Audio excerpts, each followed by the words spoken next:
Murad, səncə bu son vaxtlar məşhur olan insanlar Azərbaycanda xüsusən də layiqdirlər? Məşhurluq indi necə bir mövzudur?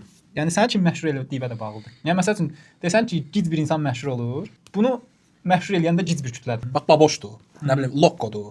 Məsəl üçün bax Baboş niyə məşhurdur? Bax mənə görə şəxsən o cəmiyyət içinə çıxas adam deyil. Məsəl üçün mənə görə Azərbaycan kimi həqiqətən dahi bir cəmiyyət olmuş cəmiyyətdə o insan məşhur olmamalıdır. Amma insanlar ona baxıb gülür və antireklama görə o insan məşhur olur. Yəni söyüşdən pul qazanır da. Heytdən yenə də yığır da. Yəni bu məncə bir sadəcə necə deyim, satış psixologiyasıdır.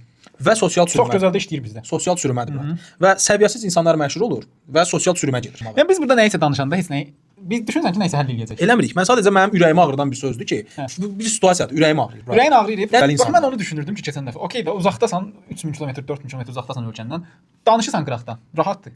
Gəlib amma orada ölkəni dəyişmək üçün nəsə eləyirsən? Neyniyə bilərəm Baboşa? Neyniyə bilərsən? Gedib Baboşu vurarsan, düşərsən türməyə. Çox şey düşünsən, primitiv düşünsən. Çox şey eləyə bilərsən. Misal üçün. Özün fikirli insanları, öz kütləvi toplayıb, okay, nəsə məntiqli bir kontent irəli sürə bilərsən. Təbii ki, izlənməyəcək, çünki sən gic deyilsən. Ay sağ ol. Amma bunu eləyənlər də var bizim yerimizdə. Əlixan Rəcəbov, Talih Yüzbəyov. Sən də onlardan biri ola bilərsən. Əqrəb mövsümünün rejissoru Emin, soyadı yadımdan çıxdı. Amma belə düşünək. Tək bizdə deyil. Ölkə olaraq məsəl üçün Mərakeşdə də var bu temalar. Türkiyədə də var. Türkiyədə də var. Ermənistanda bəlkə var, bilmirik. Hə. Yəni tək bizdə deyil. Məncə bu sadəcə qara PR-dır. Amma yenə fikir verdinsə, hansı ölkələri saydıq? Mərakeş, Türkiyə, Azərbaycan. Yenə şey də, təhsilin dibdə olduğu ölkələr. Niyə saymadıq məsəl üçün atıram İsveç? Hə, niyə yoxdur? Niyə yoxdur? Misal niyə yoxdur? İsveçrədə niyə yoxdur? Niyə? Çünki qardaşım insanların bir hədəfi var, bir məqsədi var. İnsanlar təhsil alır, savad alır, dar düşüncəli deyil. Misal üçün kimdirsə oturur rayonda bizdə, açır Baboşu. Bu insanın gördüyü ən məşhur insan Baboşdur.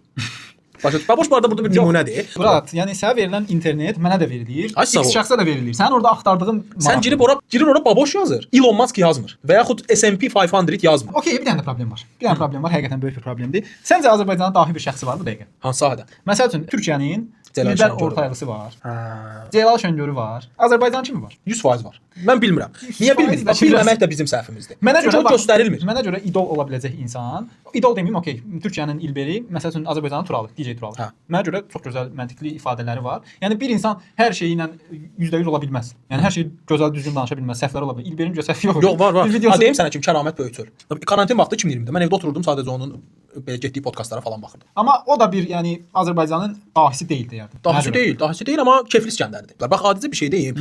O da Azərbaycanlı bir xalq artisti ölür, rəhmətə gedir. Okay. Gələn layıq 30-dur. Hansısa bir pozğun və yaxud bir gey nəsə bir şey eləyir, ölürmü deyim və həyatında nəsə bir şey mi olur? 3 qat, 4 qat. 4 qat, 5 qat etkiləşim alır. Və əlbəttə normal olaraq xəbər saytları da etkiləşim hardadırsa ora qaçırlar. Yəni bunu yaradan bizim o hamı yox, amma o dar düşüncəli insanlardır. Kütlə onu istəyəndən sonra heç nə eləyə bilməz səni. Kütlə mənə deyirsə ki, onu versən, başqa şey versən istəməyəcək axı. Ay sağ ol. İndi ona görə həmişə neçə illər dedilər ki, meyxana pisdir, meyxanaçılar səviyyəsizdir. Meyxana kimi çətin və hörmət olmaz sənət yoxdur. Prosta qardaş, bu meyxanaçılar gedir toya və onlardan nənə meyxanası istənilir. Və bu insan onu deyir. Amma o insanın potensialı var ki, sənə əruz qafiyəsi atsın, amma sən onu qanmayasan. Yox, amma indi sən burada dediyin bir şey də var. Okay, çox ağıllı, məntiqli bir qafiyə ortaya çıxarda bilərlər, amma bir şeyi təbliğ etmək mi deyim? Böyük ölçüdə baxanda meyxanaçıların tipajına baxsan ki, bu narkomandır, üzr istəyirəm ifadəmə görə, amma narkomandır, nə bilim, şey qoyandı, patı qoyandı. Ya pis təbliğ edirlər. Bir insan əgər o işi görürsə, onu eləyir. Düzgün eləməlidir. Onu eləyir. Amma indi onu eləmirlər, görsən? O elə şeylərin təbliği qaldı 10 il qabaq.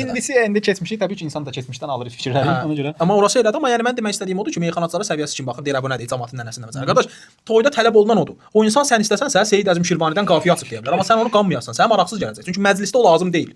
Amma ona görə də durub o adama səviyyəsiz, mənasız demək lazım deyil. O insan oturur orada bədahətən fikir deyir sənə.